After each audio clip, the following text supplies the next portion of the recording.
My name's Phil LeBrun. I'm part of our enterprise strategy team at AWS. We're all former CIOs, CTOs, CDOs, and the such like. We spend our time at the senior levels of organizations, helping them understand what transformation means for them individually and for their organization. Prior to this job, I spent 30 years at McDonald's. So you walk into a McDonald's today, you'll be touching AWS technology, or technology that runs on AWS. What I want to spend time talking about today, though, is really the people side of transformation. I should have asked you how many of you have too many people and have all of the right skills you need, but I suspect I know the answer. We're in an incredible time at the moment. If you look at history, history teaches us one thing with every technology evolution or revolution, which is all boats can rise. Technology has traditionally enabled us to be healthier, to live longer, to be more prosperous, to realize our dreams. We're at that tipping point again. Every 100 years, we see this change in how work gets done. And more frequently, we see a change in how skills get done.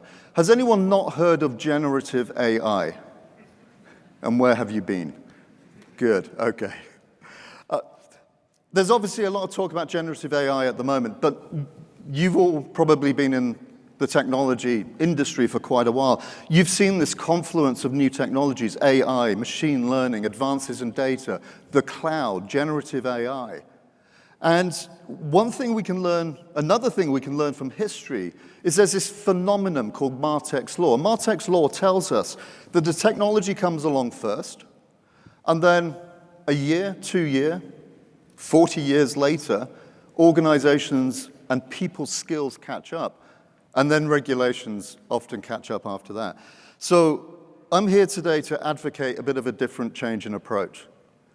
We have this incredible technology in our hands, and you're going to hear a lot more about that this week. But let's not leave our organizations and people behind. And I want to share a few insights into how we individually, we as an organization, and many of our customers are transforming the opportunities they have for their people. If you look at the stats, they can be a little scary, but they can also give us cause for optimism. The fact that you have incredibly talented people in your organization, how do we set them free to do things which only us humans can do? If you look at some of the reports out there, I think it's the World Economic Forum, says something like 1 billion people need to be reskilled over the next few years, 1 billion. This isn't just about technology. If you look at China, for instance, over a 50-year period, they went from having something like 82% of their population working in agriculture to 12%. A very similar journey we've seen in the US and the UK and many other countries over the years. So this isn't new, but let's take advantage of the fact we have this technology and we can really proactively look at what our people can do in our organizations. How many of you left school 10 plus years ago and are using exactly the same thing, same skills you were taught at school? If you're in the 1960s, it was reasonable to expect you could leave university or school. 20 years later, you'd still be using the same skills. One study says that the average skill now has a half-life of 5 years. We find that a little optimistic. In talking to customers, often skills have a half-life of 2.5 to 4 years, particularly in technology. So this idea that you can learn a single skill and then use that for the rest of your career is a bit dated. There are some skills which are an exception, which I'll talk about later. But fundamentally, this is about how do we hire people who want to learn in organizations and then create an environment which encourages that. In fact, expects learning to happen and creates the space. Because if you look at how we often think about education, it's a phase in our lives. Do you remember those days when you're probably, 6, 7 years old and you asked your parents, why is the sky blue? Why? And if you're a parent, you're probably being driven nuts by that at the moment. But that curiosity is incredibly important. And often, as we go through the education system, we lose that curiosity. In fact, if you look at how many of us learn, As we get more senior in organizations, there's an assumption we know more and we don't have to learn as much. And it couldn't be further from the truth. In fact, evidence says that only about 20% of us are engaged in active learning. I'm thankful that you're at reInvent. By being here, you're demonstrating a curiosity, that 6-year-old's curiosity about learning what could be done with technology. This is about our leaders as well. If you talk to many leaders in public sector and commercial organizations, often you hear a very polarized view. And remember, many of these leaders grew up in organizations when the PC was new. They're not digital natives. They're not digitally literate even. Thankfully, the days of having your emails printed out by your secretary are slowly going in most organizations. But often leaders see technology either as a dark art, something they don't understand, they want to push off and outsource and give to someone else, or they see it as magic. Remember blockchain? How many of you have fundamentally revolutionized your industry with blockchain out of curiosity? There are industries that have, but this idea that technology is magic is obviously misplaced. In fact, if you look at the statistics, less than 24% of the typical C-suites, so chief HR officers, chief executive officers, CFOs and the such like, have enough technology knowledge to do their job. Not to do your job, to do their job. Can you imagine hiring a chief marketing officer who doesn't understand how to use data to segment and understand and personalize for their customers? Or a chief financial officer who can use RPA? It permeates every single executive role today. Often we'll ask executive teams, how many of you hate people and don't understand money? I'm not going to ask you that question. And of course, it's an expectation of all of us that we have the people management and the financial skills, regardless of the role we play. That's where we need to get to with technology, with data, and with organizational change management. And there's a business benefit in doing this. One study shows that just having one additional board of director member who is technology fluent, who is comfortable talking about technology, doubles the chance of technology being treated and talked about as a strategic asset. We're very good, I think, at a board of director level, often having the conversation about cyber risk.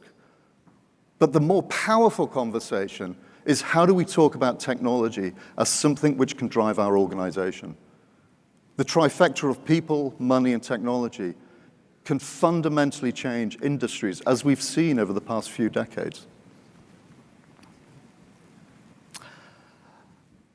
So why is a company like Amazon, like AWS, talking about learning? Well, the cloud has opened up all of this potential of technology to every single one of us. And now, often the limiting factor is, do we have the skills to really take advantage of what's in the cloud today? It's one of the things that brought me to AWS. One of our leadership principles, I'll talk about a little bit later, is learn and be curious. It doesn't matter which role you have, whether you're Andy Jassy, whether you're myself, whether you're a software development engineer. The expectation is, we're like that 6-year-old. Ask good questions about what our customers want. Don't assume we have knowledge. And creating that environment in organizations can be somewhat difficult. I'm going to dive into some of those details in a minute. Have any of you used Skills Builder? Quite a few folks. Brilliant. There's so much training now available online, and it's not the sole answer to everything we're doing. There's, I believe, over 600 free on-demand training courses now available through Skills Builder. So it's not actually access to the material that is any longer the challenge. One of the things we're actively investing in is by 2025, we want to have reskilled at least 29 million people in cloud. So we want to narrow that gap you saw in Martek's law between the technology being available and organizations having the skills to actually take advantage of it. Now, it's so easy when we think about people's skills Just think about one aspect of reskilling, which is training. I don't know about you, but when I was coming up in an organization, we used to have to do our real work, and then if we had time, we'd do training. And then the other interesting insight we had was the amount of money we're spending as organizations on individuals' training has barely shifted in the last 10 years. So you've seen this rate of change accelerate, and yet we're still spending, I don't know, $1,400 a year on an individual's training. So training alone is not the answer. It is absolutely part of the answer. By all means, send teams on agile training. Everyone speaks the same language, or cloud practitioner training. So when you use terms like VPC or cloud, everyone's got a common understanding about what it means. But that training alone isn't sufficient. It's a little bit like reading a book to understand how to ride a bike. Now, that works really well with some technologies. For instance, if I was fixing a bike, I'd probably pick up a manual and go through a step-by-step instruction guide about how to fix that bike. But when it comes to riding a bike, it doesn't work. It's only when you get on the bike and try riding and fall off a few times that you finally learn how to ride it. So training alone isn't the answer here. And in fact, Andy Jassy said many years ago that there's no compression algorithm for experience. It's only when you get your hands on the tools or you put the skills you've learned to practice that you really figure out the ins and outs of what you've learned, but also how they work within your environment. Here's an interesting stat for you. I find it interesting. About 70 to 90% of real learning happens in the workplace. How many of you spend Monday through to Thursday learning? Yeah. One person. Wow. I want your job. But the reality is, if that's the case, if real learning only happens in the workplace, how do we create that space? I'll come back to that point in a minute, but here's what I'm advocating for. How do we create organizations which are actually learning organizations? Organizations which themselves are curious about what their customers want, and work backwards from those problems. Individuals in those organizations who are thinking, what skills do I need? What can I practice? How do I practice? Now, I was privileged many years ago when I lived in Chicago to go to a class taught by a gentleman named Peter Senge. And Peter wrote The Fifth Discipline. And it's probably one of the best descriptions I've found on what is a learning organization. So let me just touch on some aspects here. I'd certainly recommend reading his book. He wrote it probably in the 80s, but like many good things, there's especially things which are about culture and organization. There's so much here which is directly relevant in 2023. The first aspect was systems thinking. I'm assuming most of you work in organizations which have those nice silos, those what we call the hierarchy, and that you have no more than 6 people report to a manager who reports to a senior manager who reports to an uber senior manager. And does that sound familiar? It was actually a really good structure in the 19th century for many historic reasons. But the reality is, if you look at where work gets done and how work gets done, we work in complex systems. You can't just change someone's job or change a team structure and magic happens. The reality is, what we see in organizations today is, particularly in the areas of innovation, that innovation happens despite your organizational structure, not because of it. It's part of the reason we structure our own organization around our 2 pizza teams, teams of no more than 8 to 12 people, all geared towards achieving a business outcome. So we work in complex systems. There is no simple answer. There's not going to be a manual to read and say, here's what your organizational structure should look like. But I think it's important to go into thinking about your own organization, understanding that, Just like you do agile software development, why wouldn't we do the same with our own organizations? Try things. If they don't work, shut them down. If they do work, scale that change across your organization. The second thing, and this is part of the reason I came to AWS is I'd spent a long time at McDonald's. And if you spend a long time in an organization, you don't know what you don't know. But there's certain things I took for granted. And one of the things that's really surprised me in my role is something very, very simple, which is the power of a shared vision. Here's an experiment you can do in your own organization. Pick 10 people at random in the corridor. Ask them 2 questions. What is the mission of our organization? Why do we exist? What are our top priorities? Data tells us about 2% of employees in most organizations will be able to tell you the answer to that question. If they can't answer those questions, how can you get everyone working in the same direction? How do you get everyone understanding what skills they need? I'll give you a simple story. Some of you may have seen this, the power of a mission. John F. Kennedy in 1963 went to NASA.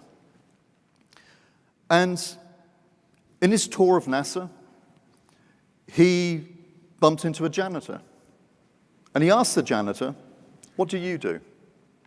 Now, if that janitor existed in many of the organizations out there, the janitor would probably have said, "I mop the floor where my boss tells me to." Just like maybe you're a QA analyst in an organization. What do you do? Well, I test stuff. What do you test? Whatever the boss tells me. What's your mission? What's it going to achieve by testing this? I don't know. I'm just doing my job. I don't know about you, but life's too short just to do a job description. I want to go into work and feel motivated that I am actually achieving something greater than a job description. In the case of JFK, what the janitor said was, "I'm part of the team that's putting man on the moon." How powerful is that? To just get your organization, everyone in your organization pointed in the same direction. The third element Senge talks about is personal mastery. So having the skills necessary to be able to do your job. Here's a provocative proposition for you. We believe about 30% of your time should be spent learning. Sounds reasonable? Friday and some of Thursday afternoon? I can imagine what you're thinking. I'm going to come on to some of the practicalities here in a minute. I imagine you're thinking, well, if I give up 30% of the time, then in the rest of the time I have, I'm going to have to double my output. How the hell am I going to do that? I'm going to work longer hours. There are some better solutions to that problem than just working harder. And here's one of the beliefs we have. For many years, the average workplace has become a place to perform, not to learn. To be seen to be good, to be talking to the boss, to be seen to not make mistakes. I'm sorry, but if we're going to innovate in organizations, if you're not making mistakes, you're probably not thinking big enough.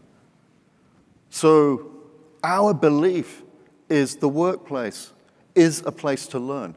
Innovation itself is a learning process. You cannot innovate if you know the answer. Well, if you know the answer, it's probably not an experiment in the first place. So the other thing I'd just like to ground us in is the skills we're talking about here.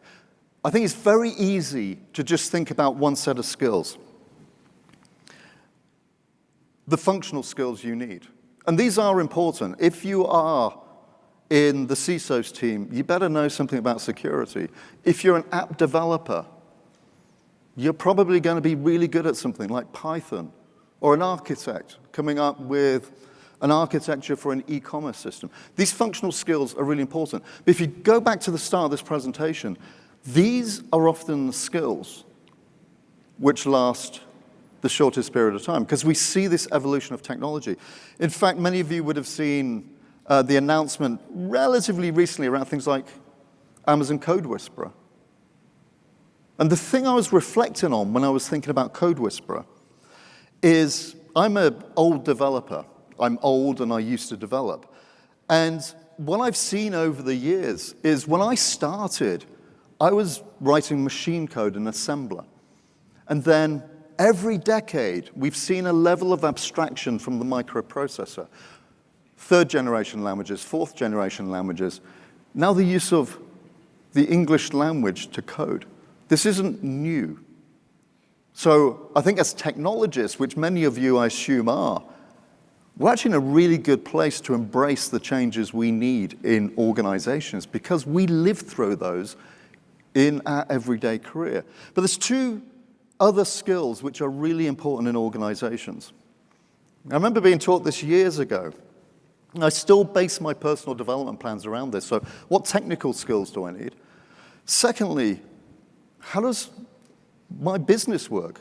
What skills do I need to understand the business? How do I make money? How does the company make money? What are my customers like? As technologists, we've got this awesome accountability that we probably see more across more of the business than almost any other function, with the exception of HR and finance. So with that accountability comes a learning need to understand how our business functions. Because at the end of the day, often we're told technology is the answer and we're left figuring out what the problem was. I'm sure you've heard this many times recently. The excited executive, generative AI is the answer. And you're sat there thinking, great, thank you for that. What was the question? So those business skills actually make us really valuable in our organizations. You can't buy those off the street. But there's a third set of skills too, which I'd call immutable skills. These are skills which are going to stand your organization, you individually, your teams, in really good stead. And it's those, what we call soft skills, which we know are really, really hard. So if you're going to solve complex system problems, if you're going to set up 2 pizza teams, you're going to have people who can respectfully argue. We have a leadership principle, disagree but commit. Have backbone, disagree but commit. The expectation is we all bring something to the table. We need to be able to respectfully argue about the right solution. We need to give each other feedback, not to criticize, but to help us all improve. Sometimes we don't spend enough time teaching those skills. And they are uniquely human skills, which we need to be spending time on. And I touched on this. I'm a lifelong learner. I'm older than I look, but I still go back to school because the world's moving on. And it's not just about learning new technology skills. It's about some of those soft skills. How do I coach someone? How do I give them good advice? How do I help them be the best version of themselves? And it's actually one of the things that brought me to AWS. I want to ignite that passion in all of us to go back to the workplace and see the potential in everyone we work with. And there's ways of doing that too. Stretch assignments, deliberately rotating people amongst teams. Does anyone use that phrase in their organization, the business and IT? Yeah, just a few people. I suspect more people than they're putting their hands up. It's how do you get rid of those divisive sayings in organizations? So part of what works well is move employees around. Give people an insight into technology they probably don't have. Give your technologists an insight into the business. Put those 2 pizza teams together. Those 2 pizza teams are incredibly motivating as an individual. I've been part of them. It's motivating because you as an individual feel like you have an outcome to achieve, not just a job to do. It's a great way of retaining people, to engage people, to get some of your best thinking out of organizations. The fourth point Sengi had was around mental models, and it's something I feel really passionate about. We all make decisions, tens of thousands of decisions a day, many of them unconscious. There's a book called Thinking Fast, Thinking Slow, and it talks about this. Can you imagine every time you wanted to eat something, you thought about that decision intently, you'd be starving. You wouldn't be able to do anything else. Or you wanted to cross a road, and you analyze the options and where you should cross, you'd never get anything done. So those decisions, which are instinctive, are really important until they become a barrier, until that decision-making process, those mental models you have, no longer make sense. I'll give you one simple example of a mental model. We all have assumptions. We're human. We have what we believe to be true and what we believe we know. Now, often what we do in organizations is we come up with a hypothesis about a business problem. I believe if I segment customers in this way, I'm going to be able to drive additional revenue. You test that hypothesis through an experiment. You observe a result, and then you reflect on what worked and what didn't work, whether the result worked or not. That's how we should be working. I think many organizations are still writing requirements as if they already know the answer. But here's what many individuals do well is what's actually called double loop learning. They not only reflect on their experiment, was segmenting customers in that way beneficial for their organization, but they also then reflect, what did I learn personally about my knowledge and my assumptions? So how do you challenge what you believe to be true? I was lucky to do a course many years ago, and they talked about double loop learning. Because going to school today, if you're doing an executive MBA, for instance, many executive MBAs are not teaching you about technology, data, or organizational change management. Many of them are still sort of using mental models from the 20th century, in some cases the 19th century. So the benefit of going on those sorts of training isn't just the knowledge you take away. It's also about creating an understanding about how you learn and becoming a lifetime learner, embedding this double loop learning process into your own day-to-day work. I'll give you an example of how we do this in Amazon. We have a process called correction of errors. Every organization makes mistakes. Every organization sees something go wrong at some point in time.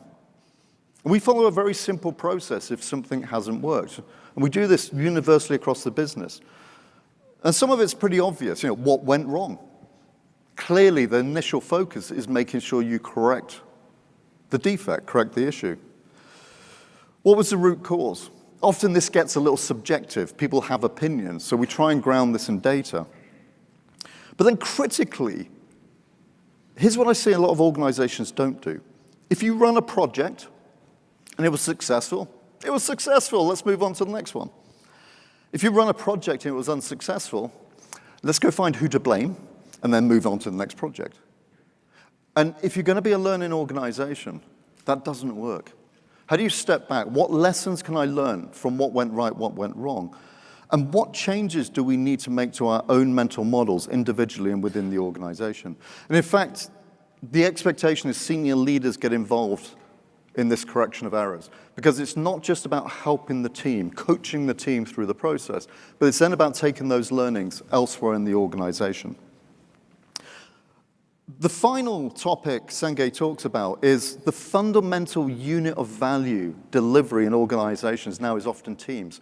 Very few of us individually can move an organization.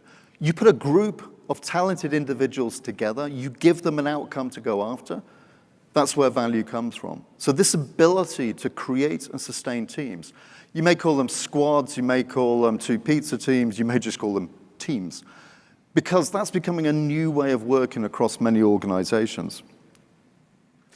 The team itself is actually a massively powerful opportunity to create a mini learning organization. So if you give that organization, that team, the autonomy to explore different solutions to the problem they're going after, that creates a learning opportunity. If you give them interesting, complex problems, not only does that create an opportunity to learn, but it's highly motivating. And if you give them that sense of purpose, That gives them that motivation to go look at alternative ways of approaching problem. Here's the thing we often struggle with in organizations. So I said earlier on, we believe about 30% of an individual's time should be spent learning. You have many of these mechanisms today. You do project retrospectives, you do debriefs, you share mental models. How do you bake that into your organization? How do you actually recognize that for what it is, which is a learning opportunity? And how do you take those learnings, just as we do with corrections of errors, and promote those across the organization? The thing to understand, though, is this only works effectively. You can only have an open learning environment if you have the psychological safety, which is a topic unto itself. But it's this expectation that if you give me feedback and I'm your boss, I'm going to take it in the spirit it's intended, which is to improve me. And if I give you feedback, it's the same. So getting that foundation right is important. Now, there's a lot of myths around why this doesn't work. So let's just step through some of those. So often what we hear is myth number one, I can't afford all the skills I want. Well, the reality is if you take a strategic view of your skills and what you're hiring for, this becomes a less of a problem. Here's one of our leadership principles, hire and develop the best. And I highlighted a few words here. I talked about this a little earlier on. This isn't about hiring someone into your part of the organization and then hanging on to them. It's about hiring someone into your business, your organization, and then giving them the opportunity. So as a good leader, actually planning out a path for them. Maybe the best learning opportunity for one of these individuals is every 2 years to rotate to a different team. It's going to cause you some short-term angst. But what we find is you get really good at being able to move people around. If this becomes a regular thing, you start to build mechanisms that enable this to happen naturally. This is something called Price's Law, and I found this really interesting. I'm not going to vet whether it's correct or not, but Price's Law says about 10% of your people generate about 50% of your business meaningful results. So if you've got 1,000 people in your organization, about 100 of them are creating meaningful results. That's not their fault. It's not an indictment of everyone else in your organization. Here's one reason that happens. Many of you probably have a talent management process. You identify top performers. You do that in every silo. Often it's done from a promotion or a compensation point of view. So what you see is you've got this sort of even distribution of top performers, whether you're in finance, HR, marketing, technology. Those organizations that are truly transforming do something slightly different. They still go through that process. They find their top talent wherever it sits, and they move them to the areas of the business which truly differentiate you as an organization. I find that really interesting because too often we're brought up to try and protect our silos, to not actively encourage people to leave. If we truly believe we are actually business leaders who have a technology responsibility, our responsibility is to make sure the right people, our talent, is going to the right places in the business. The other thing we see organizations do to address this issue is strategic workforce planning. So taking a multi-year approach. If you have AS400 developers in your organization, it's probably a safe bet that's not going to be a strategic skill in 5 years' time, but maybe Python is, or data skills. So how do you start to map out this journey for your own employees? Maybe that requires you backfilling some of those roles with consultants or outsource providers to free up people to be able to start their development journey to the new skills. You don't want to be hiring your next HR problem. So don't just hire someone for a specific skill set. If you're hiring them for their learning orientation and then you put them on this journey, it actually makes change easier in organizations because we as individuals always ask one question when we're asked to change. What's in it for me? And this helps really answer that question. The other thing I'd encourage, and I was taught this, 20 years ago, I think. As individuals, we're responsible for our P&L, our profit and loss. As organizations, we're accountable for our P&L. Think about the P&L of your people. Often we talk about how expensive training is. But what happens if you don't train people? What's the upside in terms of motivation, productivity, engagement, innovation if you invest in individuals? If you give people the mastery and purpose that we all desire in the workplace, you'll be surprised about what you can get out of your entire organization. Second learning myth. How many of you find that by Friday you're bored and have run out of things to do? We're all incredibly busy, and often what we hear is we don't have the time to actually invest in training. Here's what we find in organizations. As organizational complexity grows, the very first people to leave is your top talent, because they're frustrated. They feel they can't get things done in their organization. So, what does this mean? Well, I love this quote from Napoleon. I mean, we all know one thing we can never regain in life is time. So, what does that mean from a making time from training point of view? Here was an interesting study. Harvard Business Review did this. And they looked at where organizations, employees in organizations were spending their time, 2013. Then they looked at 2020, start of COVID. You'll notice a couple of things. People spent more time during COVID on their personal development. They spent more time facing outwards to their customers and less time talking up, talking down, talking across. Not to say that collaboration isn't important, but often it's our own bureaucracy which is sucking time out of our agendas. So we talk about this concept of BMI, not the health one. Bureaucratic mass index.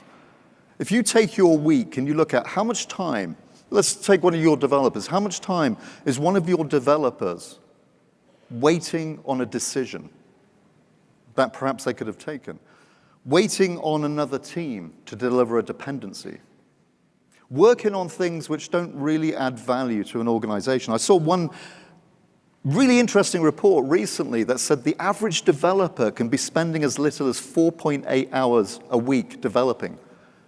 And then we hear from organizations we don't have enough developers. What's that developer actually doing? They're often stuck waiting or in meetings or the such like. So dive deep. I mean, look at where you're spending your own time. Decomplexify your own organization. Redesign work so it's actually meaningful, that people are focused more on driving competitive advantage for your organization and less on internal bureaucracy. Automate work where you can. Infrastructure as code, for instance. I don't know about you, but the first time you write a script or spin up a EC2 instance is fun. Second time is fun. The third time is less fun. By the 50th time, it's a little bit boring. You're probably going to make mistakes. How do you free up people to move on progressively in the organization? So look at how you optimize their work, decomplexify the environment. Easy words to say, but dive deep. Take one of your teams and see where they really spend their time. If you've got psychological safety in your organization, that team will share where they're frustrated. It's not that they're doing anything wrong. It's the fact we've created an environment where it's really hard to get work done. Myth number 3, I can't get the right people. This is from a real job description. Must have a GPA of 4, 3 degrees, and transform 2 companies with artificial intelligence. I think it said globally. I think that has anyone done this? Anyone qualified here? I think there's one person in the world who probably say this. Sometimes our own job descriptions prevent us finding the right people. What we often look for is the unicorn. That person who has the perfect set of skills, perfect cultural fit. They don't often exist. The other thing that often happens in organizations, some of you may have been through this. How many of you have a separate digital organization? A few of you. Actually, very few of you. That's interesting, because what we're seeing is more of the sort of digital organizations driving culture change across the organization. So digital becomes a mindset rather than a function.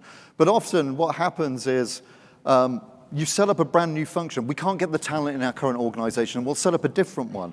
And you get the current organization saying, oh, God, these new guys, they think they're so special. And you get the new guy saying, we're here to save your legacy souls. Causes a bit of tension. I've lived through this before. So that doesn't work. Well, it doesn't always work. We believe that normally you've got the team you need. You've got the people you need. They may not necessarily have the skills you need. So what we often do is, we go back to this concept of put your cross-functional team together. Give them a specific priority or business challenge to go after. Determine, how do you get your best employees on these teams? How do you give them the opportunity to learn about the problem they're going after? Give them the tools they need. Give them the freedom to experiment. What you see is this incredible passion around learning about the business problem and the skills required. Often all we need as human beings is a little bit of space, a little bit of leadership support, a problem that's meaningful, and we'll go teach ourselves how to do some of this stuff. Fourth myth, I find this incredible. I don't hear it too often now, but, well, my employees, they don't really want to learn. In fact, they resist change. Sounds familiar? I don't find most people resist change. I find they resist being changed. And here's part of the reason. There's this phenomenon called the Kubler-Ross grieving cycle. If someone close to you dies, you go through a set of emotions. Interestingly, they're the same emotions you go through when someone comes up to you and says, hey, John, you've been a great data center engineer. We're going to the cloud.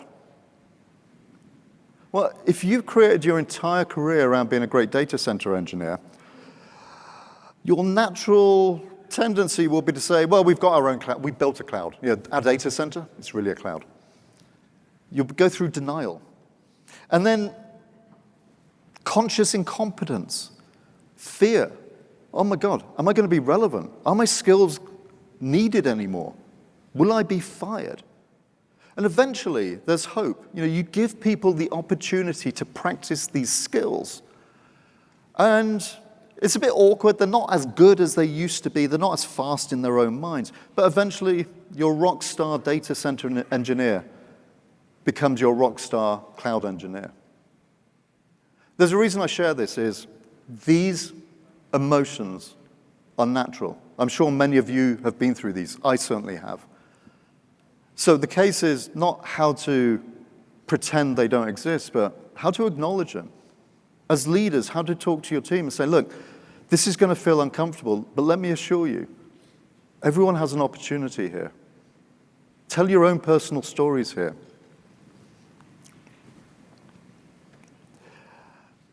The other thing I'd say here is pace training.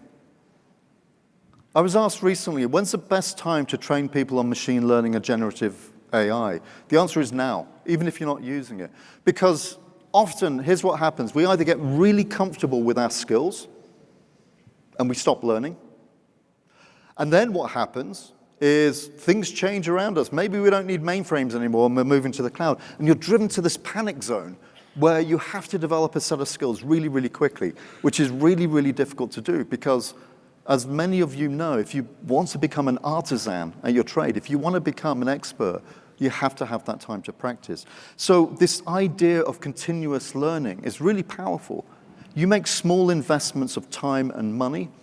You incrementally bring people along on this journey. You'll look back in a year's time, and you'll have some super motivated, super talented people, as opposed to waiting for that one big event.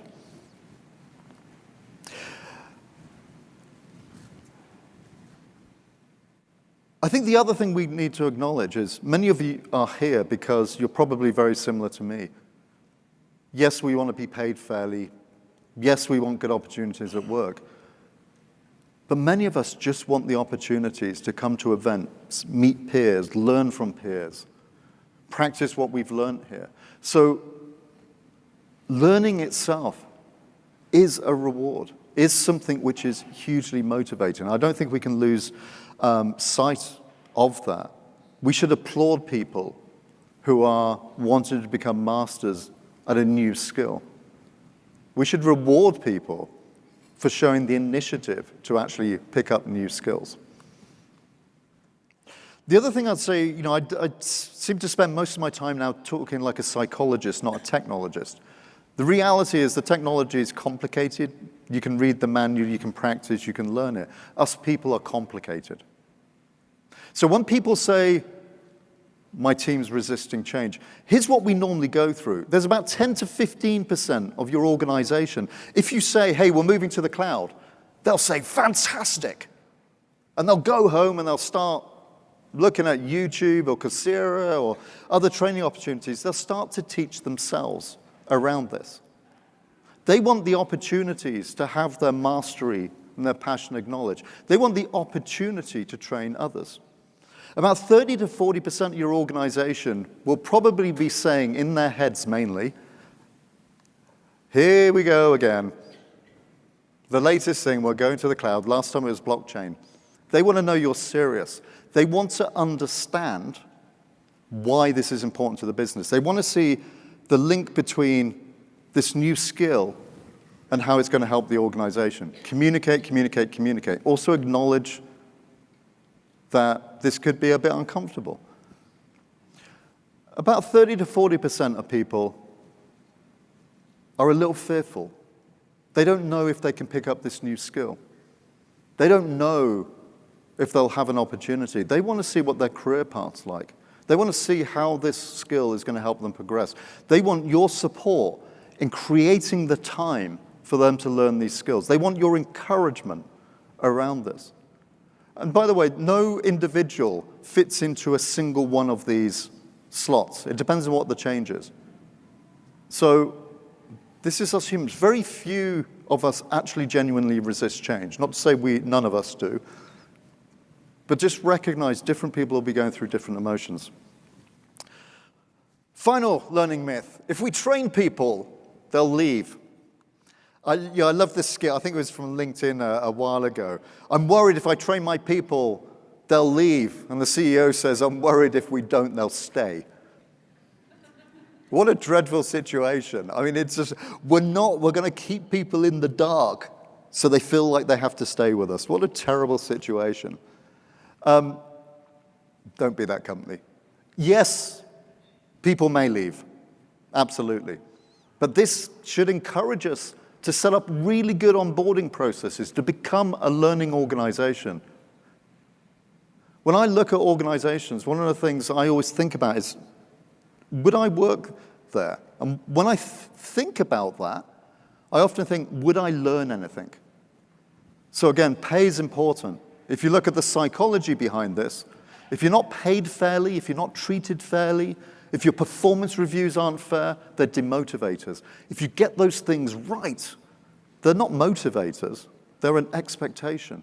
But if you give individuals the opportunity to learn, to do something meaningful, that's a motivator. I've barely mentioned the cloud. The reason, I'll just talk about it briefly here. If you're going to learn, you want to experiment. If you want to experiment, you don't want to be held up by procurement and bureaucracy. And the simplest experiment becomes something that takes 6 months to do. So to me, the cloud today is a wonderful opportunity to actually think about how do we create this opportunity in your organizations for people to learn. So a few summaries. Recognize the world has changed. The 21st century requires a different set of skills. The 20th century required a different set of skills to what we had in the 19th century. Continuous education, putting training in the workflow of your employees in terms of micro-learning, giving them the opportunity to learn when they need it. A stat for you, if you go on a training course and you don't use that information, that knowledge within the first 3 months, you forget it all. If you use it, when you get back to the workplace, you retain most of that. So putting learning in the actual path of an employee's work. Recognize different people learn differently too. Some are visual, some want classroom, some want coaching. And then recognize the power of the team as a very collaborative opportunity for individuals to learn together. Even, put me in a room with someone from marketing, legal, infrastructure, architecture, give us a business problem. We're going to learn from each other about each of our particular disciplines. And it's going to break down some of those silos in organizations too. So there's many options you have. You can keep your skills as is. You can upskill employees, add skills to them. You can reskill them if you don't think strategically you need those skills in the long run. Some skills you probably don't need. That doesn't mean you don't need the individual.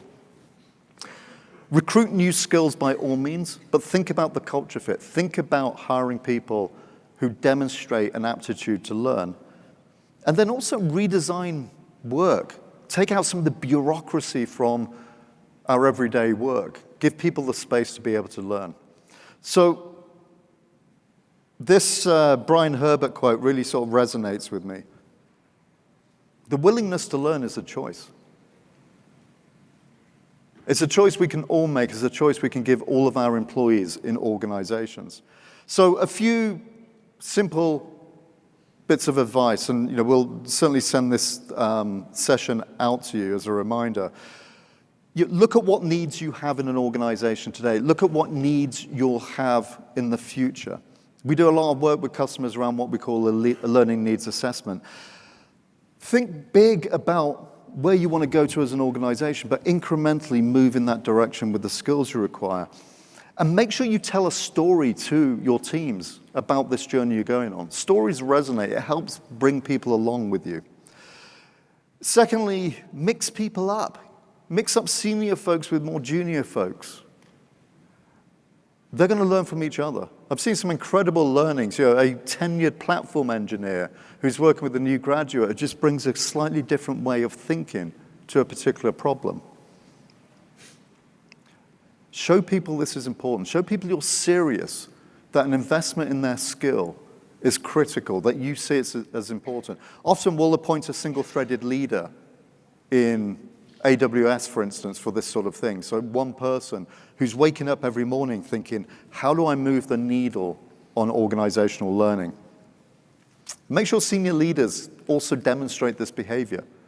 That shadow of the leader is immensely powerful. If I stand here as a leader and say, you should all go and learn, and I'm not demonstrating that behavior, that has a very negative effect on being able to bring people along with you. And then, I've talked about most of this, but make learning fun. Yeah, there's a lot of gamification we do, with things like Deep Racer, for instance, and there's other programs we have. But this should be fun. Acquiring new skills should be exciting. It shouldn't be seen as a chore. And then one thing to think about from a career point of view is, are you making it clear what the career path is for new roles? But are you making it clear what your expectations are? If you're going from an engineer to a senior engineer to a principal engineer, what's your expectations about what that individual's learned? That really helps people objectively assess where they want to be in the future. And it sort of forces that conversation about personal development as well. So we're here to help. The team, are passionate about this. We truly believe with the technology we now have, if we can bring organizations and people along from a skill sets, from a thinking big perspective, from a clarity of purpose, you can all reinvent your industries, your organizations. You can unleash this immense creativity you have today. So we're here to help. We have a number of programs to do that, whether it's helping understand the why or actually the execution behind a training program. There's also a bunch of training online. So if any of you are CXOs, board of director members, or go back to your workplace and say, look, learning's for everyone. It doesn't matter whether you're a chief HR officer, a chief financial officer, or a CEO. Why not go and learn about generative AI right now so you can talk competently about it. It's not to turn you into an expert, but it's going to help you understand where the technology is going to help, and even where it isn't. Sometimes solutions to some of these problems are not technology solutions. So with that, we've got a few minutes left. If you've got any questions, I'd be delighted to take them.